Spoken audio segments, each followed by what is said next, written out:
자, 외부 세력의 예로 합병되는 경우가 있는데 그게 뭐예요? 미국 동남부에서 만들어졌던 체로키족 인디언들의 연맹이다. 이게 뭐냐? 체로키족이 원래 30개에서 40개의 독립적인 추장사회로 분열되어 있었는데 각각의 추장사회는 대략 400명이 사는 하나의 촌락으로 구성되어 있었다.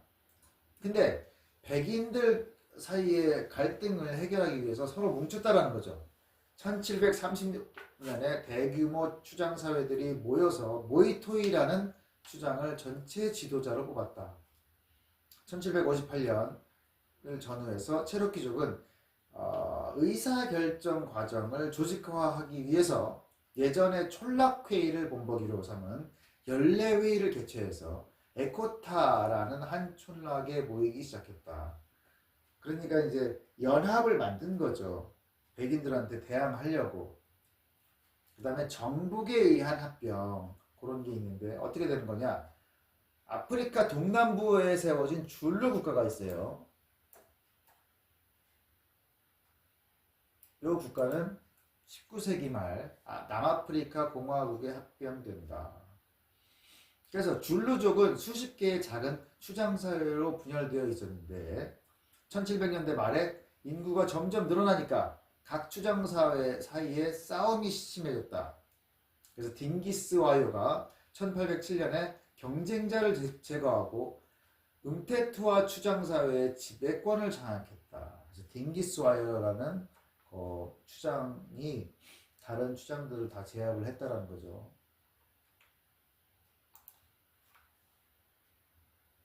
그래서 그 사람은 모든 촌락의 젊은이들을 징집하고 출신 촌락이 아니라 연령에 따라서 부대를 편성했다. 그래서 중앙집권적 군사 조직을 만들었다. 더 이제 통일을 시켰다라는 거죠. 그래서 이제 분쟁에 대한 판결 방식을 확충했다. 그래서 중앙집권제를 더 공고히 했다. 그래서 이런 방법으로 딩기스와요는 줄루족의 추장사회를 30개나 정복했다. 그래서 통합의 기초를 다졌고 줄루 국가가 탄생했다. 이것이 이제 정복에 의한 통합. 왜냐하면 인구가 적으면 다른 사회, 큰 사회에 대항을 할 수가 없으니까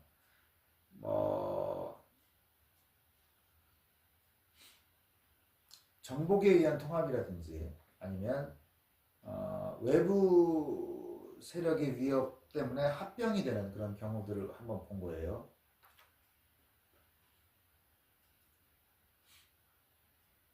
자, 높은 인구 밀도하고 전쟁이 초래하는 결과가 어떻게 관계가 있느냐. 자, 수렵 채집민들의 무리 사회가 점유하고 있는 지역에서는 어떻게 하면 되느냐. 패배한 집단의 생존자들이 적으로부터 그냥 도망가기만 하면 그만이다 이거죠. 그렇게 하면 끝나는 거예요. 근데 식량 생산자 부족이 점유하고 있는 지역처럼 인구 밀도가 중간 정도인 곳에서는 어떠냐. 패배한 집단의 생존자들이 도망칠 수 있는 지역이 얼마 남지 않아 있다. 왜? 이미 식량 생산자 부족이 대부분을 점거하고 있기 때문에 도망갈 수 있는 곳이 없다. 그래. 근데 부족 사회에서는 이제 집약적 식량 생산을 하지 않는 그런 부족 사회에서는 노예가 필요가 없어. 그래서 생존자들은 죽임을 당한다. 싸움에 지면 죽는 거예요. 도망갈 데도 없고. 근데 국가나 추장사회가 점유하고 있는 지역처럼 인구 밀도가 높은 곳에서는 생존자들을 살려준다.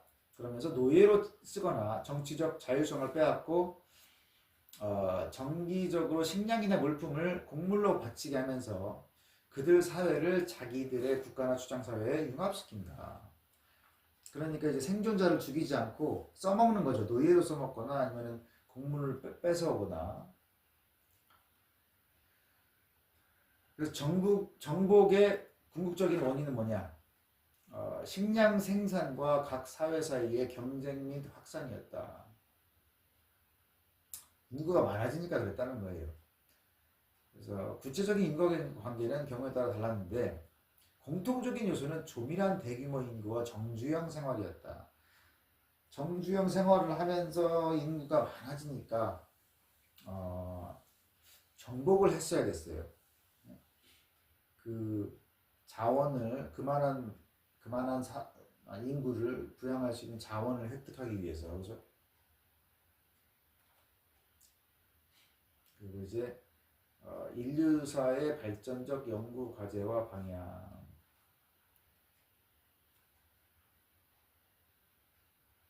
대륙 간 불균형 이론하고 원주민이 왜 낙후됐느냐. 자, 오스트레일리아는 근대에 와서도 모든 원주민들이 문명을 갖고 있지 않았다. 예를 들어서 농경이라든지 목축, 금속이나 활과 화살, 건물, 정착촌, 문자, 주장사회, 국가 이런 걸 갖추지 못하고 있었던 대륙이었다. 왜 그랬느냐 이거죠. 이 사람들은 유랑이나 반유랑 생활을 하는 수렵체지민이었다. 무리사회로 조직되어 있었다. 그리고 이제 임시 숙소나 오두막집을 짓고 살았는데 석기에 의존했다. 자, 홍적세의 빙하기 동안에는 홍적세가 언제예요?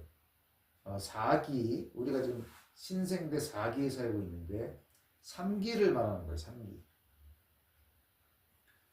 많은 양의 빙하기 동안에 많은 양의 바닷물이 대륙빙에 갇혀 있었다. 그렇죠? 다 얼어 있었다는 거죠. 그래서 해수면이 지금보다 훨씬 낮았다.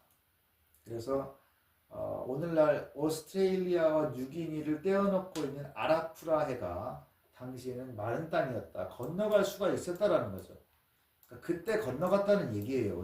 인류가 오스트레일리아로 건너간 게 그 빙하기 때였다. 아라쿠라 해가 여기가 낮은 바다이기 때문에 연결되어 있어서 걸어 들어갔다.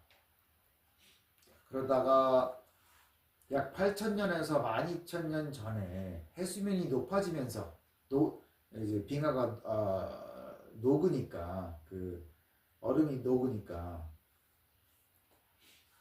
그래서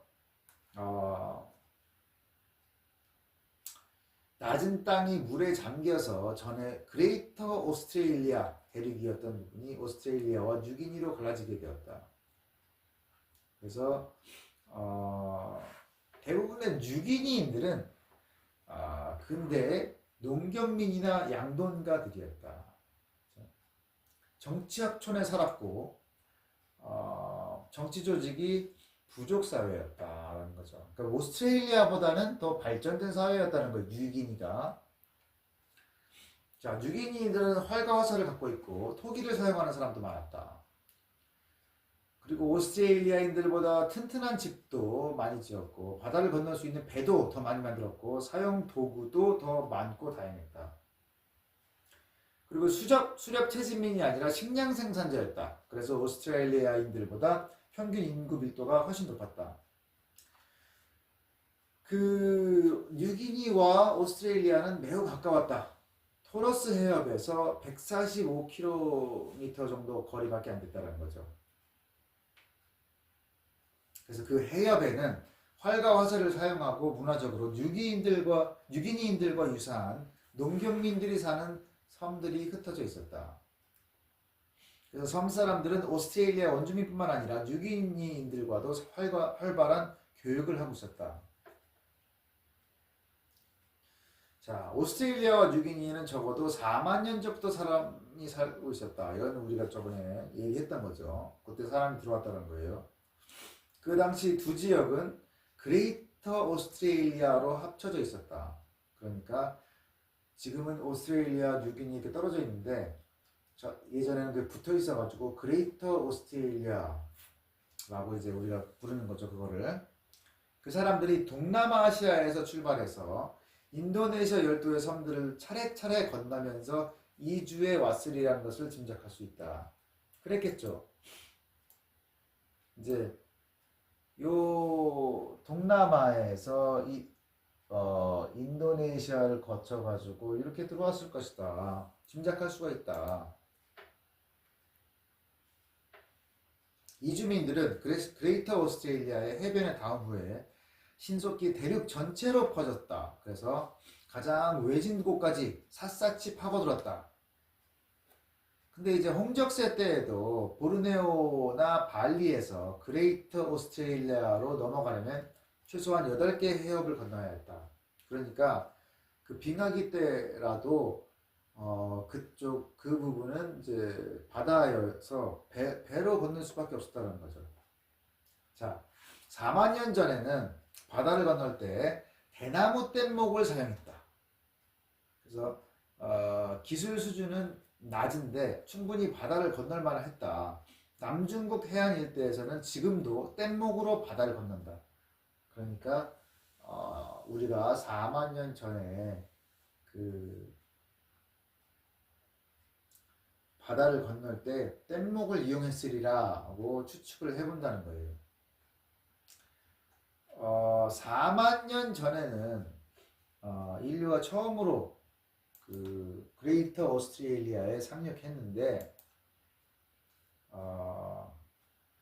그로부터 수만 년 동안 아시아에서 새로운 사람들이 그레이터 오스트레일리아로 넘어왔음을 증명하는 고고학적 증거가 없다. 그러니까 4만 년 전에 많이 넘어오고 그 이후로는 넘어오지 않았다라는 거죠. 그러니까 뭐 그때 이제 뗏목으로 바다를 건너가지고 뭐 인도네시아까지는 인도네시아 뭐 해서 뉴기니 여기까지는 이제 배로 들어왔고 뉴기니하고 오스트레일리아는 이제 땅으로 연결되어 있었으니까 걸어 들어간 거죠.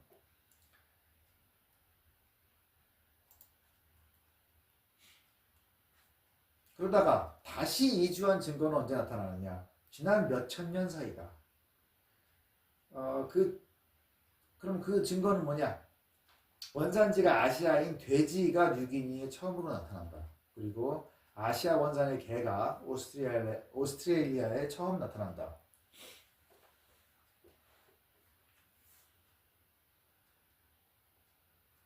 근데 이제 오스트레일리아하고 뉴기니의 사회가 아시아 사회하고 수만 년 동안 서로 떨어져 있었기 때문에 오늘날 오스트레일리아의 각종 원주민 언어나 뉴기니의 주요 언어, 이게 파푸아 언어군이라고 불리는데 그것은 아시아의 어떤 언어와도 가까운 관계를 보이지 않는다. 그리고 이제 토러스 해협이 갈라놓으니까 오스트레일리아 원주민하고 뉴기니인들도 서로 달라진다. 외모, 언어, 유전자 이런 모든 면에서. 그래서 외모를 보면 뉴기니인들은 머리카락이 되게 돌돌 말려 있다. 근데 오스트레일리아인들의 머리카락은 직모 또는 물결형이다. 그래서 이제 뉴기니 사람들이 머리카락이 더 말려 있다는 거예요. 그래서 이제 지금으로부터 10,000년 전 아라푸라 해가 오스트레일리아와 뉴기니를 갈라놓았다. 그때부터 두 지역 사이에 유전자 교환이 이루어진 것은 토러스 해협의 여러 섬들을 경유하는 미약한 접촉을 통해서였다. 그러니까 10,000년 전에 파푸아 뉴기니와 오스트레일리아가 아라푸라 해에 의해서 갈라졌는데 그때부터는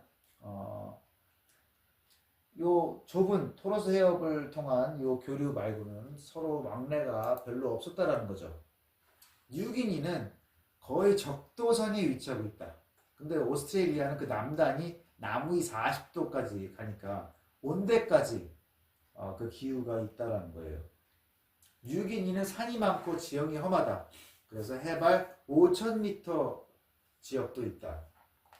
그리고 가장 높은 몇 개의 봉우리 위에는 빙하도 덮여 있다. 근데 오스트레일리아는 대체로 낮다. 그래서 전체 면적의 94%가 해발 600m 이하다. 그리고 평평하다. 환경이 많이 다르다는 얘기예요. 뉴기니는 지구상에서 가장 다습한 곳 중 하나다. 적도니까. 오스트레일리아는 가장 건조한 곳 중에 하나다. 사막인 위도라서.